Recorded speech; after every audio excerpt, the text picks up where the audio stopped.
Let's take a look at the periodic table, a little introduction to it. So atoms are the smallest particle of matter that still retains the chemical and physical properties of the substance.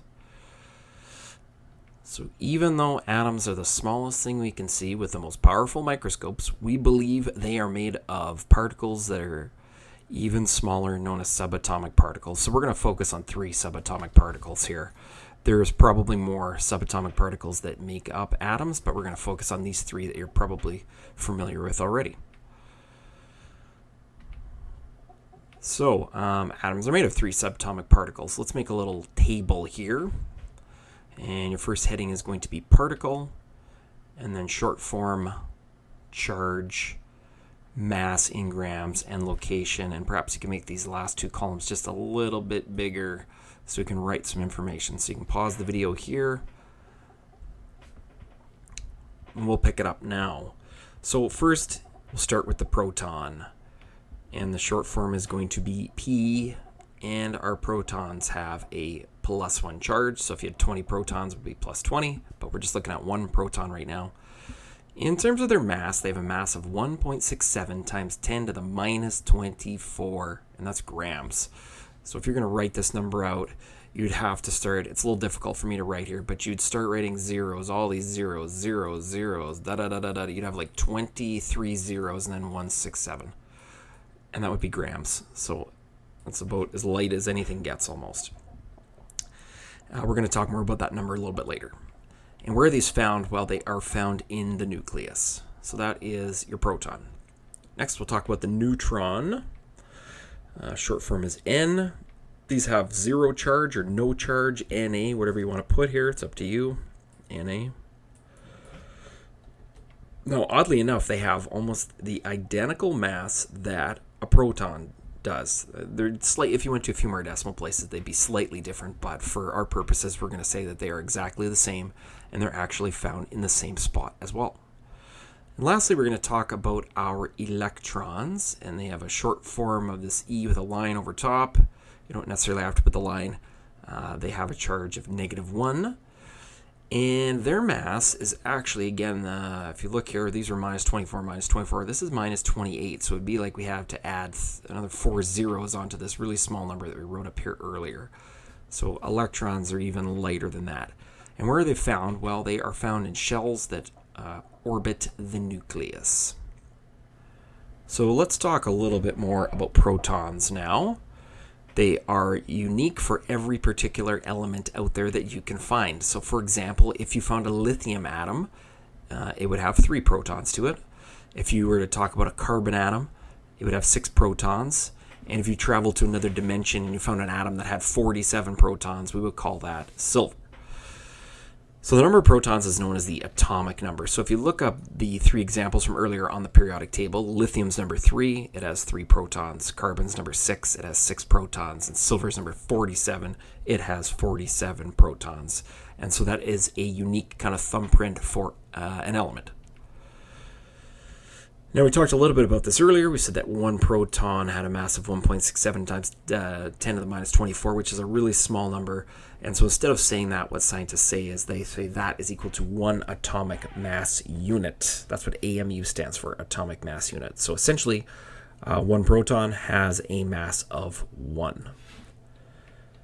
And so therefore, yeah, exactly what I just said. Okay, moving on to the neutrons here. The mass of an atom is made up of all the protons and neutrons that are found within an atom. So we said these particles are found in the nucleus, so essentially all mass is found in the nucleus for an atom. So the number of neutrons is going to vary for a particular type of atom. So for example here, if you had a lithium 7, now what the 7 means is it essentially stands for the mass of these 2 particles. So what do we know about lithium? Well, we know it's number 3, so it has 3 protons. For us to figure out how many neutrons that we've got in this atom, all we need to do is we need to take the number 7 and subtract off the protons, so that should be 4. So what we've discovered here is that lithium 7 has 3 protons and 4 neutrons. Now, lithium 8. So there's like another version of a lithium atom out there.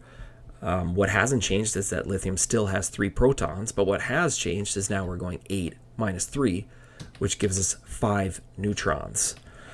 So these two atoms here, the lithium 7 and the lithium 8, they have a different number of neutrons. That's all we're after here, and that has a fancy name. So those are called isotopes. So lithium 7 and lithium 8 are isotopes of each other. And here's the official definition. Isotopes: one or more species of an atom of a chemical element with the same atomic number and position in the periodic table, but a different number of neutrons. Every chemical element has one or more isotopes. Every element on the periodic table has sort of different versions of itself, and those are isotopes. And just like we said earlier, we said that protons and neutrons are essentially the same. So if you have one neutron, you also have one atomic mass unit. Lastly, we'll talk about electrons here. So all atoms start out neutral, meaning they have the same number of protons and electrons. And atoms can either gain electrons to become stable. So you got to picture they're gaining something negative. So that's why we're getting negative ions. And the fancy name for a negative ion is an anion. And atoms can either lose electrons to become stable. So if you've lost something that was negative, then you must have a positive charge remaining. And this is what a cation is called. And I remember this because a T looks like a big plus. So cations are positive. Let's talk about some standard atomic notation, which is just a method of representing these different elements and the information that they have. So fluorine. So you look up fluorine and you discover that it's number 9. Its atomic number is 9. That tells us it has 9 protons. You dig a little further, you get the mass number. I think on your periodic tables it's 18.99. So for this purpose, we're going to round. We'll round up to 19. And so that tells us the total mass of the atom. And we mentioned this earlier, that the mass is made up of the protons and the neutrons. So to figure out our neutrons, we're just going to do that little subtraction idea that we did a little earlier here. So what have we discovered? We've discovered that this atom has 9 protons. It has 9 electrons. There's no charge here. There's nothing up here to tell us that it's more positive or negative. So we'll assume that it's a neutral atom. So these two are going to be the same. And our 10 neutrons is listed as well. So what could happen, though, is we could end up with a charge on our atom. And that's going to change one particular thing. Our mass number hasn't changed, and our atomic number hasn't changed. And so our number of protons is still 9, coming from right here. Now we know this atom started with 9 electrons, but apparently we have a negative charge here. That means we have 1 extra electron. So if we had 9 to start with, we've added 1. That now gives us 10 electrons. And the 19 minus 9 also gives us 10 neutrons. The fact that both of these numbers were 10s is just a coincidence. They didn't need to be. So what could happen if we have a positive version of our atom, like the sodium one here? So the first thing I look at is the 11. That tells me that I have 11 protons. Now I've started with 11 electrons, but now I have an overall net charge that's positive. So that means I have an extra proton. So if I started with 11 protons, I must have 10 electrons, giving me an overall charge of +1. And 24 minus 11 will give us 13 neutrons. So onto the homework here. This is what it looks like. You can print it off or just draw it on a piece of paper, whatever works for you.